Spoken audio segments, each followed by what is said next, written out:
Just bounce to this.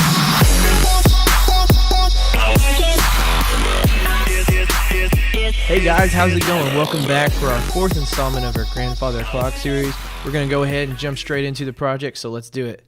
Okay, so when we left off, we have kind of this top part finished, or not completely finished. We're going to be adding some more detail, but I thought today it'd be nice to go ahead and add another mesh item, and we're going to call this one, we'll just call this clock faces. And we'll just go ahead and start adding some more polygons to this. So I'm going to go and jump and invoke this this little guy here. We're going to go ahead and throw in a new cylinder into our project, and we'll go ahead and you can see one thing I wanted to mention early on, when you're selecting by polygons and you move this guy around, and then you go and actually go to the mesh items, and you can see that we've moved the pivot, and that's a useful tool sometimes. But if you ever want to snap it back to the center, it's under Edit, Center to Bounding Box, Center. Then it'll snap your pivot right back to the center there.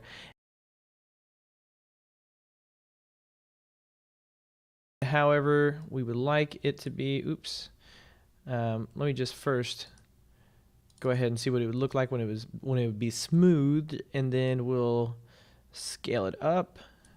Very cool. And then we'll come over and make sure it's sitting in there nice and good. Okay, and then we'll scale it in the X a little bit. I kind of want it to be curved and look very kind of bubbly like that. So looking good.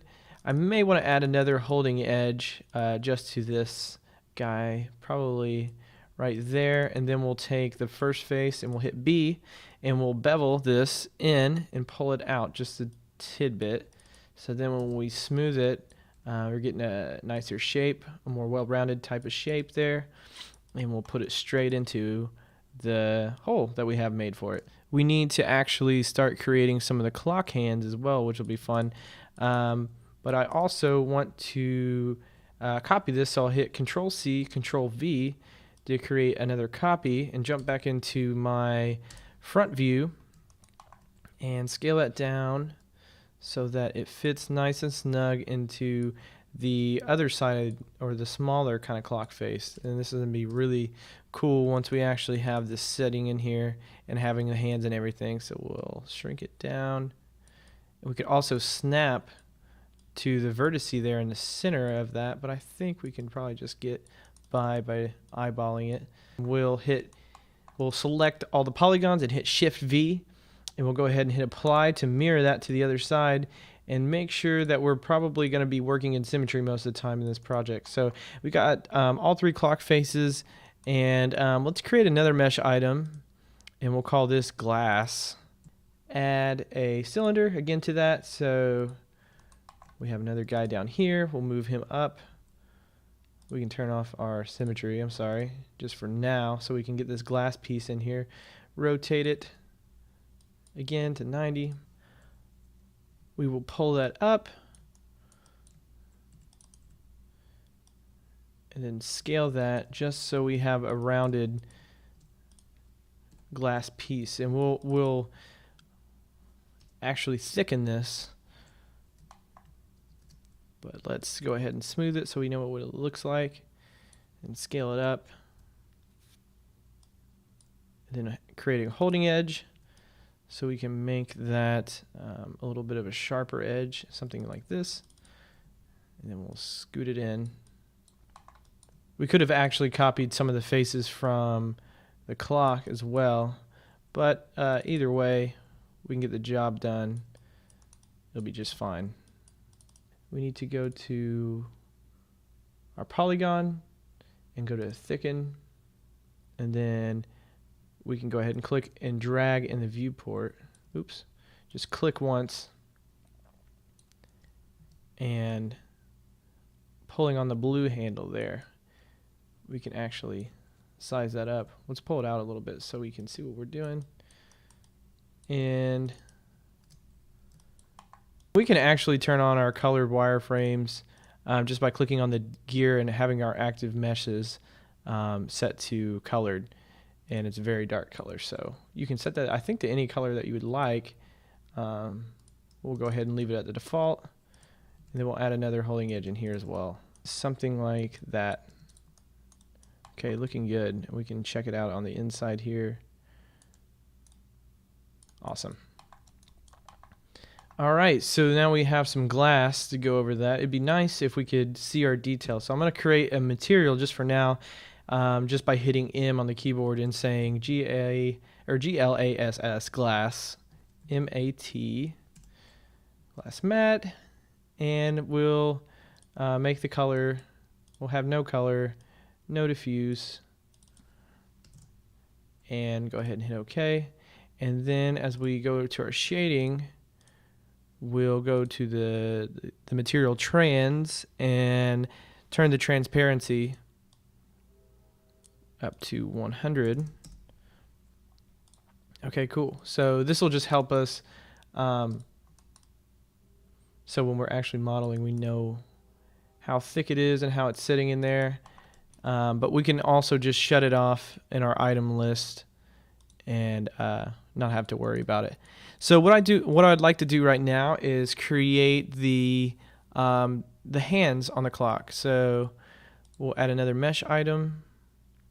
And we'll call this hands. Okay, and then I'll take the one half of it and delete it, and I'll hit Shift V and apply it to the other side so that now we can work in symmetry. Another edge in here, something like that. There we go. And we're kind of going to move up. And we'll move up again, selecting that edge and holding Shift and left clicking. Select the edge again, Shift left click. Okay, and then Shift left click again up. Select both edges. And then click on bridge. Do the same thing again. Bridge.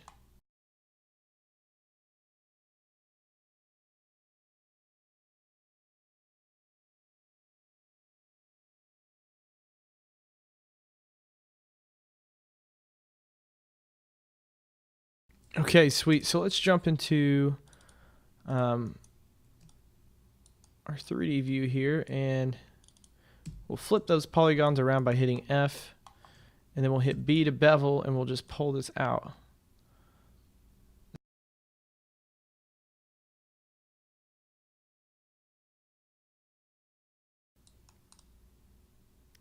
All right, looking cool.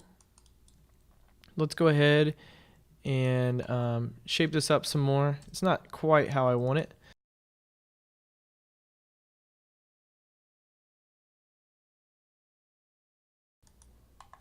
And then we can just hit Control C and Control V to paste again. And this will be our minute hand. So we'll go into our mesh item. Looks like we need to actually repivot or reposition the pivot. So we'll invoke the pivot.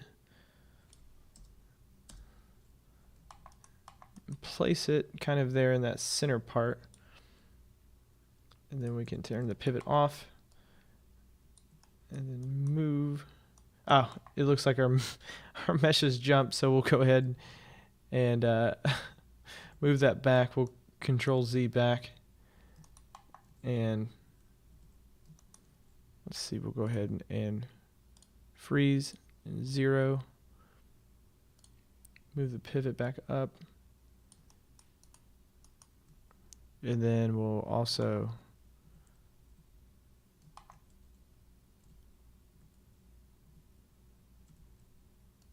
okay, there we go. Now we can move it.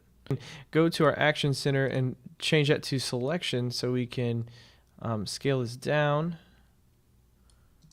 And then we'll grab all these vertices. They're looking good. And with that, I love the selection on the action center because now we can just kind of move it down, and then we can scale this part back in for the minute hand. Oops, we missed one. We can scale that back in. And then let's take some of these and pull them down this way. Okay. So we have a little bit different of a decoration for the it looks like we've kind of messed this up a little bit. No biggie. Move it down again, and then we'll just kind of eyeball it. It'll be okay. something like there.